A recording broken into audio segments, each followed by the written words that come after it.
ਅਸੀਂ ਦਰਸ਼ਕਾਂ ਨੂੰ ਦੱਸ ਦਈਏ ਜੋ ਸਾਡੇ ਪ੍ਰੋਗਰਾਮ ਆਉਂਦੇ ਨੇ ਟੀਵੀ 84 ਤੇ ਤਿੰਨੋਂ ਪ੍ਰੋਗਰਾਮ ਜੋ ਲਾਈਵ ਤੁਸੀਂ ਐਵਰੀਡੇ ਮੰਡੇ ਥਰੂ ਫਰਾਈਡੇ ਦੇਖਦੇ ਹੋ ਅਸੀਂ ਉਹਨਾਂ ਦਾ ਤੁਹਾਨੂੰ ਸਮਾਂ ਦੱਸਣਾ ਚਾਹੁੰਦੇ ਹਾਂ। ਸੱਚੋ ਸੱਚ ਪ੍ਰੋਗਰਾਮ ਦਾ ਜੋ ਸਮਾਂ ਹੈ ਉਹ 7:30 ਤੋਂ ਲੈ ਕੇ 9 ਵਜੇ ਤੱਕ ਹੈ। ਜੋ ਪੰਜਾਬੀ ਖਬਰਾਂ ਨੇ ਉਸ ਦਾ ਸਮਾਂ ਹੈ 9 ਵਜੇ ਤੋਂ ਲੈ ਕੇ 9:30 ਵਜੇ ਤੱਕ ਔਰ ਜੋ ਸਪੈਸ਼ਲ ਇੰਟਰਵਿਊਜ਼ ਹੁੰਦੀਆਂ ਨੇ ਉਸ ਦਾ ਸਮਾਂ ਹੈ 9:30 ਵਜੇ ਤੋਂ ਲੈ ਕੇ 10 ਵਜੇ ਤੱਕ। ਇਹ ਤਿੰਨੋਂ ਪ੍ਰੋਗਰਾਮ ਤੁਸੀਂ ਲਾਈਵ YouTube ਤੇ ਜਾ ਕੇ ਟੀਵੀ 84 ਦੇ ਚੈਨਲ ਤੇ ਵੀ ਦੇਖ ਸਕਦੇ ਹੋ ਔਰ ਆਪਣੇ ਜੋ ਰਾਏ ਤੇ ਸੁਝਾਅ ਜੋ ਤੁਹਾਡੇ ਕੁਐਸਚਨ ਨੇ ਉਹ ਵੀ ਤੁਸੀਂ ਸਾਨੂੰ ਭੇਜ ਸਕਦੇ ਹੋ। ਔਰ ਜੋ ਸਾਡੀ ਈਮੇਲ ਆਈਡੀ ਹੈ ਉਸ ਤੇ ਤੁਸੀਂ ਆਪਣੀਆਂ ਲਿਖਤਾਂ ਵੀ ਸਾਨੂੰ ਭੇਜ ਸਕਦੇ ਹੋ। ਈਮੇਲ ਐਡਰੈਸ ਹੈ sos@tv84.tv ਐਂਡ ਅਸੀਂ ਇਹ ਵੀ ਤੁਹਾਨੂੰ ਬੇਨਤੀ ਕਰਾਂਗੇ ਰਿਕੁਐਸਟ ਕਰਾਂਗੇ ਕਿ ਤੁਸੀਂ ਟੀਵੀ 84 ਦੇ ਚੈਨਲ ਨੂੰ YouTube ਤੇ ਜਾ ਕੇ ਵੱਧ ਤੋਂ ਵੱਧ ਸਬਸਕ੍ਰਾਈਬ ਵੀ ਕਰੋ। Thank you so much. So keep watching TV 84। ਜੀ ਡਾਕਟਰ ਸਾਹਿਬ ਅਗਲੇ ਇਸ਼ੂ ਬਾਰੇ ਤੁਹਾਡੇ ਵਿਚਾਰ ਜਾਣਨੇ ਚਾਹਾਂਗੇ। ਜੀ ਡਾਕਟਰ ਸਾਹਿਬ ਕੀ ਵਿਚਾਰਾਂ ਨੇ? देखो 2-3 दिन पहला ਇਹਦੇ ਤੇ ਸਰਚ ਕਰਦੇ ਆ ਇੰਟਰਨੈਟ ਤੇ ਇੱਕ ਵੀਡੀਓ ਗੁਜ਼ਰੀ ਮੇਰੀਆਂ ਨਜ਼ਰਾਂ ਚੋਂ ਜੀ ਕੋਈ ਅਮਨਦੀਪ ਸਿੱਧੂ ਜਾਂ ਕੋਈ ਜਿਹੜਾ ਐਕਸਪਰਟ ਦੇ ਤੌਰ ਤੇ ਇੰਟਰਵਿਊ ਦੇ ਰਿਹਾ ਸੀ ਉਹਦੀ ਕੋਈ ਉਹਨਾਂ ਨੇ ਇੰਟਰੋਡਿਊਸ ਤਾਂ ਨਹੀਂ ਕਰਵਾਇਆ ਵੀ ਉਹ ਕੌਣ ਨੇ ਸੱਜਣ ਪਰ ਇੱਕ ਗੱਲ ਜਿਹੜੀ ਉਹਨਾਂ ਨੇ ਉਹਦੀ ਟਾਈਟਲ ਹੈਡਲਾਈਨ 'ਚ ਵੀ ਦਿੱਤੀ ਹੋਈ ਸੀ ਔਰ ਉਹਦੇ 'ਚ ਉਹਨੇ ਵੀ ਕਹੀ ਉਹਨੇ ਕਿਹਾ ਜੀ ਆਉਣ ਵਾਲੇ 5-7 ਸਾਲ ਦੇ ਵਿੱਚ ਪੰਜਾਬ ਦਾ ਚੀਫ ਮਿਨਿਸਟਰ ਹੁਣ ਕੋਈ ਸਿੱਖ ਨਹੀਂ ਹੋਏਗਾ ਜੀ ਹਾਲਾਂ ਉਹ ਆਪ ਵੀ ਸਿੱਖੀ ਸਰੂਪ 'ਚ ਨਹੀਂ ਸੀ ਫਿਰ ਕਿਉਂਕਿ ਹੁਣ ਇਹ ਟਾਈਟਲ ਇਸ ਕਿਸਮ ਦਾ ਸੀ ਲੱਗਦਾ ਸੀ ਵੀ ਬੰਦਾ ਵਿਦ ਅਥਾਰਟੀ ਗੱਲ ਕਰ ਰਿਹਾ ਹੈ ਔਰ ਮੈਂ ਪਹਿਲੀਆਂ ਜਬਲੀਆਂ ਵੀ ਸੁਣੀਆਂ ਉਹਨਾਂ ਦੇ ਓਪਨਿੰਗ ਦੀਆਂ ਜਿਹੜਾ ਵੀ ਉਹਨਾਂ ਦਾ ਐਂਕਰ ਸੀ ਜੀ ਲੇਕਿਨ ਜਿਹੜੀ ਗੱਲ ਉਹਨੇ ਜਿਹੜਾ ਇਸ ਟੌਪਿਕ ਤੇ ਜਦੋਂ ਆਇਆ ਤੇ ਉਹਨੇ ਗੱਲ ਕਹੀ ਉਹਨੇ ਕਿਹਾ ਜੀ ਇਹ ਇੱਕ ਬੜੀ ਪਾਲਿਸੀ ਦੇ ਤਹਿਤ ਬੀਜੇਪੀ ਨੇ ਪੰਜਾਬ ਦੇ ਵਿੱਚ ਸਿੱਖਾਂ ਦੀ ਜਿਹੜੀ ਧਿਰ ਸੀ ਇੱਕੋ ਇੱਕ ਵੀ ਇਹਨਾਂ ਦੀਆਂ ਆਪਣੀਆਂ ਮੂਰਖਤਾਵਾਂ ਨੇ ਬਾਦਲ ਨੇ ਕਿਉਂਕਿ ਉਹਨੂੰ ਸਾਰੇ ਟੱਬਰ ਦੇ ਦੁਆਲੇ ਸੈਂਟਰਡ ਕਰ ਲਿਆ ਜੇ ਤਾਂ ਇਹ ਸਰਵਾਈਵ ਕਰ ਗਏ ਇਸ ਮਾਰ ਨੂੰ ਜੀ ਫਿਰ ਤਾਂ ਇਹ ਹੈ ਵੀ ਇਹ ਬਾਦਲਾਂ ਦਾ ਹੀ ਰਹੇਗਾ ਹਮੇਸ਼ਾ ਲਈ ਅਕਾਲੀ ਦਲ ਤੇ ਜੇ ਇਹ ਨਹੀਂ ਸਰਵਾਈਵ ਕੀਤਾ ਜਿਹਦੇ ਚਾਂਸ ਜ਼ਿਆਦਾ ਲੱਗਦੇ ਨੇ ਜੋ ਹਾਲਾਤ ਬਣਾ ਦਿੱਤੇ ਗਏ ਨੇ ਫਿਰ ਪੰਜਾਬ 'ਚ ਸਿੱਖਾਂ ਦੀ ਧਿਰ ਜਿਹੜੀ ਹੈ ਉਹ ਕੋਈ ਨਹੀਂ ਹੋਏਗੀ ਔਰ ਅਲਟੀਮੇਟਲੀ ਇਹੀ ਬੀਜੇਪੀ ਦਾ ਮਨੋਰਥ ਵੀ ਸੀ ਔਰ ਉਹਨਾਂ ਨੇ ਕਿਹਾ ਕਿ ਇਹ ਜਿਹੜੇ ਛੋਟੇ-ਛੋਟੇ ਗਰੁੱਪ ਬਣਾ ਕੇ ਜਿੱਥੇ-ਜਿੱਥੇ ਵੀ ਥੋੜੀ ਬਹੁਤ ਹਮਾਇਤ ਦਿੱਤੀ ਜਾ ਰਹੀ ਹੈ ਜਾਂ ਜੋ ਪਾਟੋ ਤਾੜ ਇਸ ਵੇਲੇ ਖੇਤਰੀ ਪਾਰਟੀਆਂ ਦੇ ਵਿੱਚ ਵੀ ਪੈ ਰਿਹਾ ਜਿਸ ਤੋਂ ਜ਼ਾਹਰ ਹੈ ਉਹਨਾਂ ਦਾ ਮਕਸਦ ਆਮ ਆਦਮੀ ਪਾਰਟੀ ਵੱਲ ਵੀ ਸੀ ਵਿਦਨ ਵੀ ਇਹਨੂੰ ਸਾਰੇ ਆਰਐਸਐਸ ਵਾਲੇ ਮਾਸਟਰਮਾਈਂਡ ਕਰ ਰਹੇ ਨੇ ਕਿਉਂਕਿ ਅਲਟੀਮੇਟਲੀ ਮਕਸਦ ਉਹਨਾਂ ਦਾ ਪੰਜਾਬ ਦੇ ਵਿੱਚ ਸਿੱਖ ਪਾਵਰ ਨੂੰ ਖਿਲਾਰਨਾ ਸੀ ਜਿਹਦੇ ਚੋਂ ਕਾਫੀ ਹੱਦ ਤੱਕ ਕਾਮਯਾਬੀ ਰਹੇ ਔਰ ਜੇ ਅਸੀਂ ਇਹਨੂੰ ਕੁੱਲ ਮਿਲਾ ਕੇ ਦੇਖੀਏ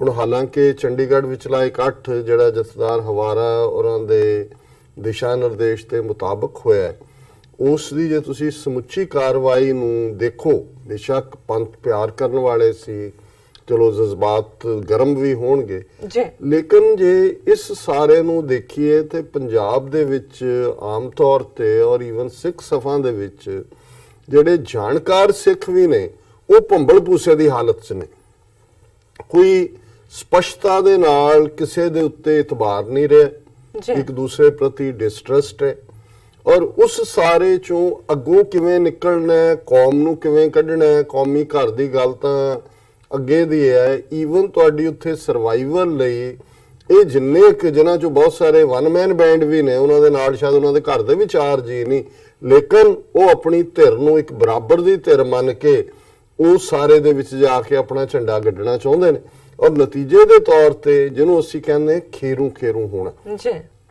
ਅੱਜ ਸਾਡੀ ਕੌਮੀ ਤਾਕਤ ਜਿਹੜੀ ਇਹੀ ਹਾਲ ਬੇਸ਼ੱਕ ਜਦੋਂ ਬਾਦਲਾਂ ਦੇ ਖਿਲਾਫ ਕੋਈ ਕੁਝ ਕਹਿੰਦਾ ਹੈ ਜਾਂ ਸਾਨੂੰ ਵੀ ਚੰਗਾ ਲੱਗਦਾ ਹੈ ਕਿਉਂਕਿ ਵਾਕਈ ਬਾਦਲ ਨੇ ਜਿੰਨਾ ਨੁਕਸਾਨ ਕੀਤਾ ਹੈ 5.5 ਸਦੀਆਂ ਦੀ ਸਿੱਖ ਹਿਸਟਰੀ 'ਚ ਕਿਸੇ ਨੇ ਨਹੀਂ ਕੀਤਾ ਪਰ ਬਾਦਲ ਜਾਂ ਇਹਨਾਂ ਦਾ ਟੱਬਰ ਤਾਂ ਇਨਸਿਗਨੀਫੀਕੈਂਟ ਨੇ ਗੱਲ ਤਾਂ ਜਿਹੜੀ 1920 ਦੇ ਵਿੱਚ ਕੌਮੀ ਤਾਕਤ 1849 'ਚ ਜਿਹੜੀ ਸਾਡੀ ਗਵਾਚੀ ਪਾਤਸ਼ਾਹਤ ਸੀ ਉਸ ਚੋਂ ਨਿਕਲਦੇ ਆ ਇੱਕ ਪਾਸੇ ਗਦਰੀ ਆ ਗਏ ਇੱਕ ਪਾਸੇ ਕੂਕੇ ਪਹਿਲਾਂ ਆ ਗਏ ਫਿਰ ਗਦਰੀ ਆ ਗਏ ਜਿਹੜੀ ਉਹ ਨੈਸ਼ਨਲਿਸਟ ਲਾਈਨ ਦੇ ਥੱਲੇ ਚਲੀ ਗਈ ਘੱਟੋ ਘੱਟ ਅਕਾਲੀਆਂ ਦੀ ਸ਼ੁਰੂਆਤ ਤਾਂ 1920 ਚ ਸਿੱਖ ਇਸ਼ੂ ਦੇ ਉੱਤੇ ਫੋਕਸ ਕਰਕੇ ਹੋਈ ਬਿਲਕੁਲ ਗੁਰਦੁਆਰਿਆਂ ਨੂੰ ਲਿਬਰੇਟ ਕਰਾਉਣ ਤੋਂ ਗੱਲ ਸ਼ੁਰੂ ਹੋਈ ਇਹ ਵੱਖਰੀ ਗੱਲ ਹੈ ਕਿ ਮੁੜ ਕੇ ਬਾਬਾ ਖੜਕ ਸਿੰਘ ਹੋਣ ਜਾਂ ਮਾਸਟਰ ਤਾਰਾ ਸਿੰਘ ਹੋਣ ਉਹ ਵੀ ਹੌਲੀ ਹੌਲੀ ਜਿਹੜਾ ਕੌਮੀ ਜਿਹੜੀ ਹੈ ਲਾਈਨ ਦੇ ਵਿੱਚ ਹੀ ਜਾ ਵੜੇ।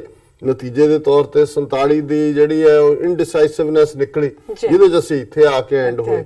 ਪਰ ਫਿਰ ਵੀ ਅਕਾਲੀ ਦਲ ਨੇ 1947 ਤੋਂ ਬਾਅਦ ਉਹ ਪੰਜਾਬੀ ਸੂਬੇ ਦੇ ਲਈ ਹੋਏ, ਪੰਜਾਬ ਦੇ ਹਿੱਤਾਂ ਲਈ ਹੋਏ, ਇੱਕ ਸਿੱਖ ਪਾਰਟੀ ਦੇ ਤੌਰ ਤੇ ਆਪਣੀ ਪਛਾਣ, ਔਰ ਇਹ ਜਾਣਿਆ ਜਾਂਦਾ ਸੀ ਕਿਉਂਕਿ ਸ਼੍ਰੋਮਣੀ ਕਮੇਟੀ ਨੂੰ ਉਹਨਾਂ ਨੇ ਜ਼ੈਲਸਲੀ ਗਾਰਡ ਕੀਤਾ।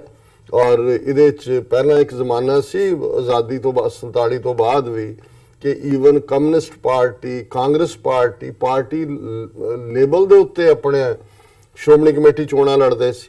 ਲੇਕਿਨ ਇਹ ਮਾਸਟਰ ਤਾਰਾ ਸਿੰਘ ਦੇ ਕ੍ਰੈਡਿਟ 'ਚ ਜਾਂਦਾ ਹੈ ਕਿ ਵੀ ਉਸ ਨੇ ਰਿਪੀਟਡਲੀ ਉਹਨਾਂ ਨੂੰ ਡਿਫੀਟ ਕਰਨ ਤੋਂ ਬਾਅਦ ਇਵੈਂਚੁਅਲੀ ਇੱਕ ਜਿਹੜਾ ਪੈਕਟ ਹੈ 1950 'ਚ ਜਿਹੜਾ ਨਹਿਰੂ ਮਾਸਟਰ ਤਾਰਾ ਸਿੰਘ ਪੈਕਟ ਹੋਇਆ, ਜਿਹਦੇ 'ਚ ਇਹ ਮੰਨਿਆ ਉਸ ਜਿਹੜਾ ਸਮਝੌਤਾ ਸੀ ਕਿ ਸੈਂਟਰਲ ਗਵਰਨਮੈਂਟ ਔਰ ਸਰਕਾਰੀ ਲੈਵਲ ਤੇ ਔਰ ਕਾਂਗਰਸ ਕਦੇ ਵੀ ਸਿੱਖਾਂ ਦੇ ਧਾਰਮਿਕ ਮਾਮਲਿਆਂ 'ਚ ਇੰਟਰਫੀਅਰ ਨਹੀਂ ਕਰੇਗੀ।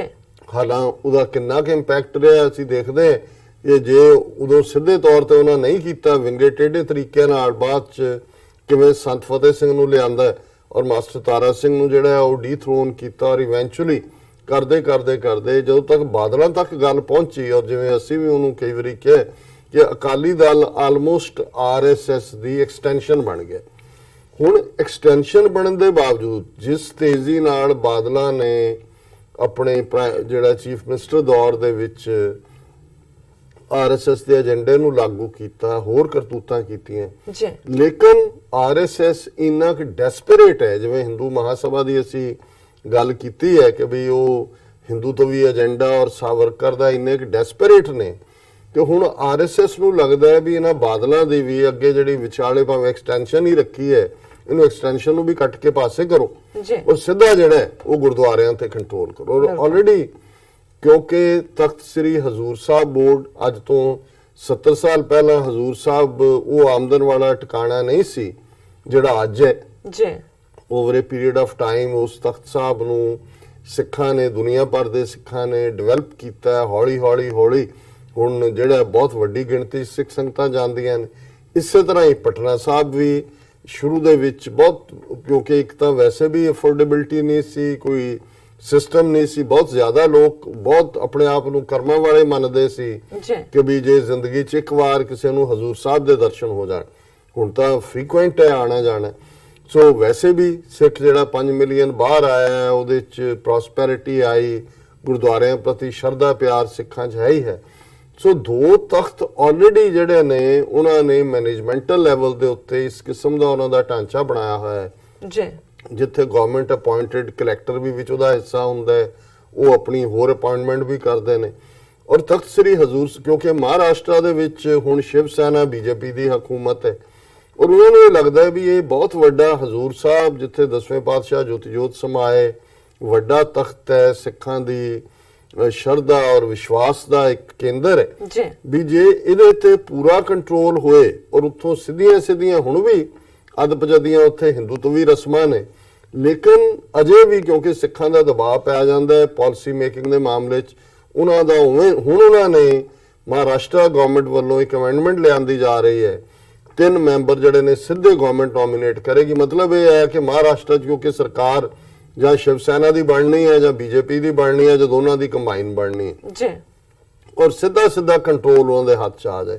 ਪਟਨਾ ਸਾਹਿਬ ਬਾਰੇ ਵੀ ਇਹਨਾਂ ਨੇ ਯਤਨ ਕੀਤਾ, ਪਰ ਕਿਉਂਕਿ ਉੱਥੇ ਅਜੇ ਤੱਕ ਰਿਲੇਟਿਵਲੀ ਨਤੀਸ਼ ਕੁਮਾਰ ਭਾਵੇਂ ਅਲਾਇੰਸ BJP ਨਾਲ ਕਰਦਾ ਹੈ ਪਰ ਇੰਨੀ ਜ਼ਿਆਦਾ ਇੰਟਰਫੇਰੈਂਸ ਵਾਲੀ ਲਾਈਨ ਨਹੀਂ ਹੈ। ਸੋ ਉੱਥੇ ਵੀ ਦੋ ਤਖਤ ਆਲਰੇਡੀ, ਔਰ ਹੁਣ ਉਹਨਾਂ ਨੇ ਸ਼੍ਰੋਮਣੀ ਕਮੇਟੀ ਵੱਲ ਵੀ ਅੱਖ ਕੀਤੀ ਹੋਈ ਹੈ।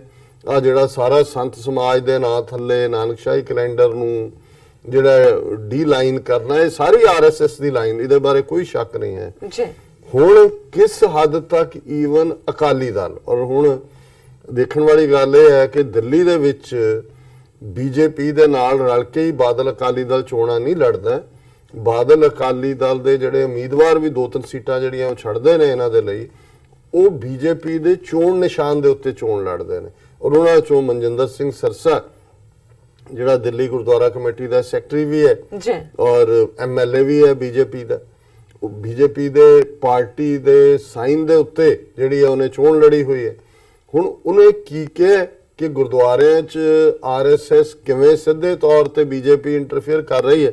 ਮੈਂ ਆਪਣੀ ਟੈਕਨੀਕਲ ਟੀਮ ਨੂੰ ਕਹਾਂਗਾ ਕਿ ਉਹ ਜ਼ਰਾ ਉਹ ਚਲਾ ਦੇਣ ਇੱਕ 1.5 ਮਿੰਟ ਦੀ ਵੀਡੀਓ, ਔਰ ਉਸ ਤੋਂ ਬਾਅਦ ਅਸੀਂ ਆਰਐਸਐਸ ਨੇ ਉਹਦੇ ਉੱਤੇ ਕਿਵੇਂ ਰਿਐਕਟ ਕੀਤਾ ਹੈ ਉਹਦਾ ਫਿਰ ਜ਼ਿਕਰ ਕਰਾਂਗੇ।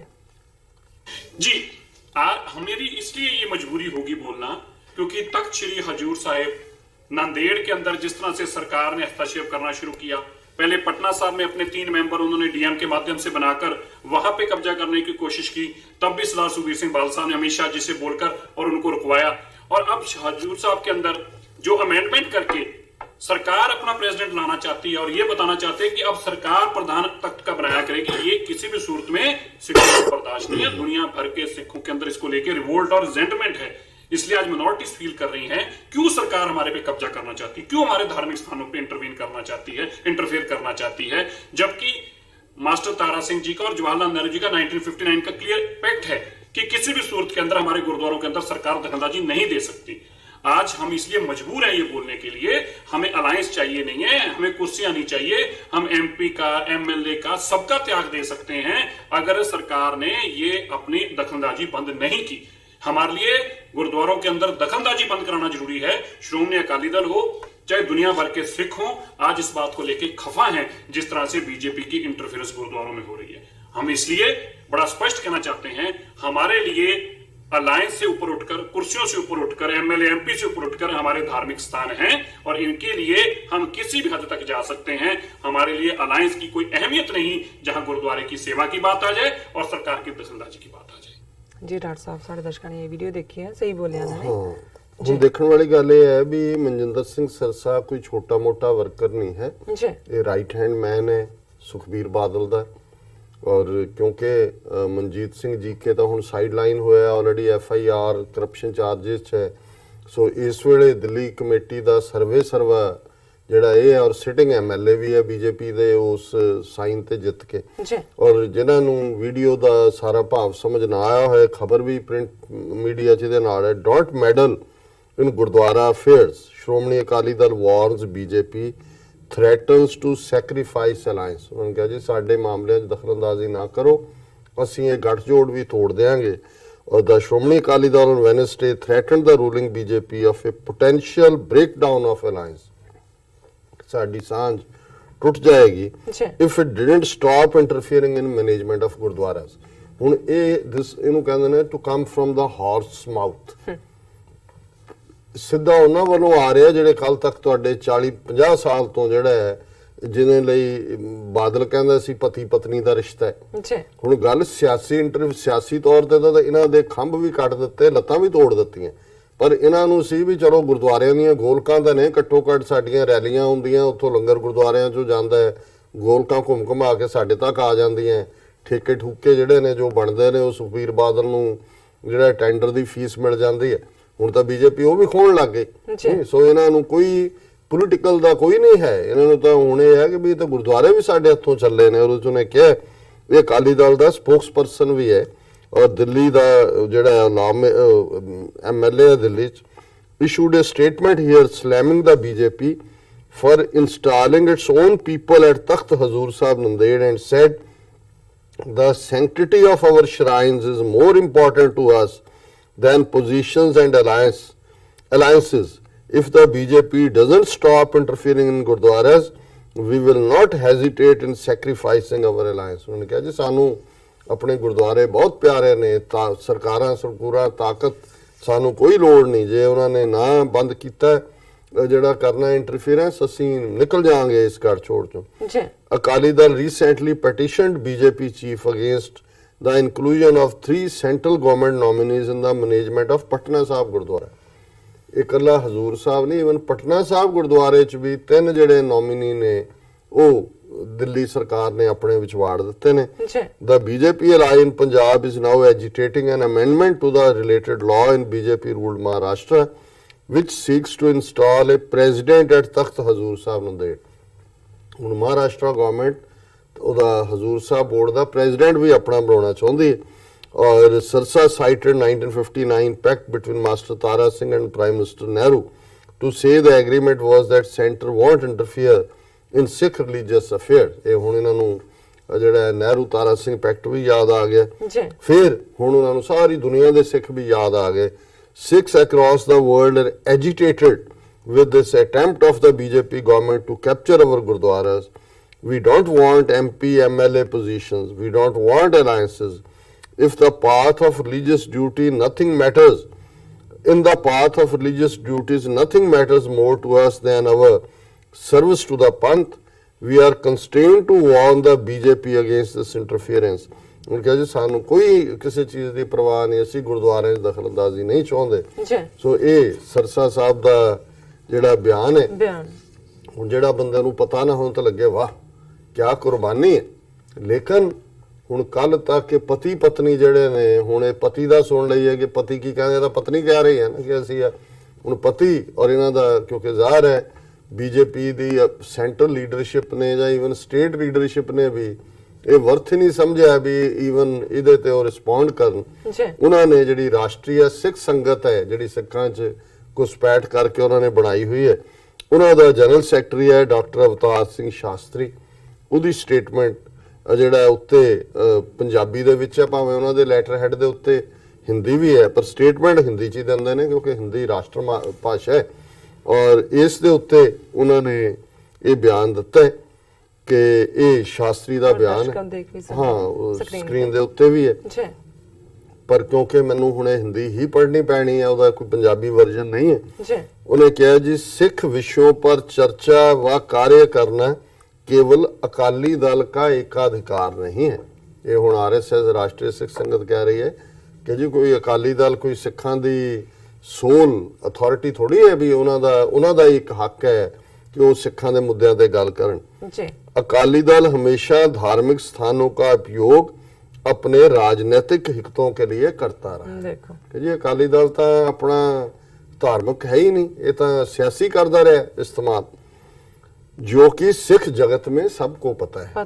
हुण ये सिख जगत इन्हां दा किहड़ा है वो सामने। जी पूर्व में अकाली दल द्वारा सिख संस्थाओं में की गई दखल अंदाजी शिखर पर थी जब डेरा साध गुरमीत राम रहीम को अपने राजनीतिक हित एवं सत्ता के बल पर तथा सिख साहिबानों पर दबाव डालकर उनको रातों रात माफ कर दिया गया और एसजीपीसी पर दबाव डालकर 82 लाख रुपए का विज्ञापन देकर दुनिया को ये दिखाया गया कि हमारे पास ही ये विशेष अधिकार है। ਹੁਣ ਇਹ ਰਾਸ਼ਟਰੀ ਸਿੱਖ ਸੰਗਤ ਕਹਿ ਰਹੀ ਹੈ ਕਿ ਜੀ ਦੇਖੋ ਬਾਦਲਾਂ ਨੇ ਕਿਵੇਂ ਮਿਸਯੂਜ਼ ਕੀਤੀ ਰਿਲੀਜੀਅਸ ਪਾਵਰ। ਜੀ ਉਹਨਾਂ ਨੇ ਰਾਮ ਰਹੀਮ ਨੂੰ ਜਥੇਦਾਰਾਂ ਤੇ ਦਬਾਅ ਬਣਾ ਕੇ ਮਾਫ ਕਰਵਾਇਆ ਔਰ 82 ਲੱਖ ਰੁਪਈਆ ਸ਼੍ਰੋਮਣੀ ਕਮੇਟੀ ਦੇ ਬਜਟ ਦਾ ਖਰਚ ਕੀਤਾ। ਇਹ ਦੱਸਣ ਲਈ ਵੀ ਇਹ ਬਿਲਕੁਲ ਠੀਕ ਫੈਸਲਾ ਹੈ। ਸੋ ਇਹ ਤਾਂ ਪਹਿਲਾਂ ਹੀ ਮਿਸਯੂਜ਼ ਕਰ ਰਹੇ ਨੇ ਧਾਰਮਿਕ ਅਥਾਰਟੀ ਨੂੰ ਸਿੱਖਾਂ ਦੀ। जी मनजिंदर सिंह सिरसा को पार्टी के विधायक रहते हुए भारतीय जनता पार्टी की आलोचना करने का कोई अधिकार नहीं है।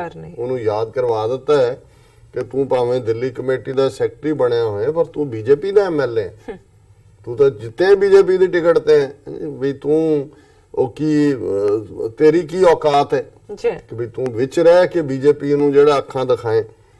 महाराष्ट्र बोर्ड का निर्णय सरकार का निर्णय है। ये जिहड़े बोर्ड च जे बनाया ये सरकार ने फैसला लिया क्योंकि वे कानून के तहत होता है। ये कानून की गल है, उत्थे असीं कानून का राज फॉलो कर रहे हैं और पूर्व में भी उस कानून में सरकार को की जिम्मेवारी रखी गई है कि सरकार की जिम्मेवारी है कि अच्छे गुरसिखों को समाज सेवा वह श्री तख्त साहब के लिए आगे लाए।